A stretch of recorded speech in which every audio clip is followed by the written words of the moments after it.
Hi, Gabe Harrington here with Rogers Athletic. We're down here in Fort Worth, Texas at the CSCCA. Today I want to talk to you a little bit about our new fold-to-store flip-up bench. And what the great thing about this is, it's an Olympic standard bench as far as the height, the width, and the foam density. It's amazing. It telescopes here to accommodate various heights of lifters and so on and so forth for bench press. It's great.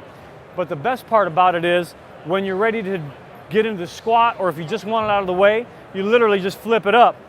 So we set it to the storage position and just flip it up, and it locks in. It's mechanical, so it's very simple. And then it stays there. It's nice and sturdy. You're good to go. You can get in here. You still have room to squat. You don't have to ever take it out unless you really want to, or unless maybe you've got in front of your rack some dumbbells or something like that and you want to get it out. Here's how you do that.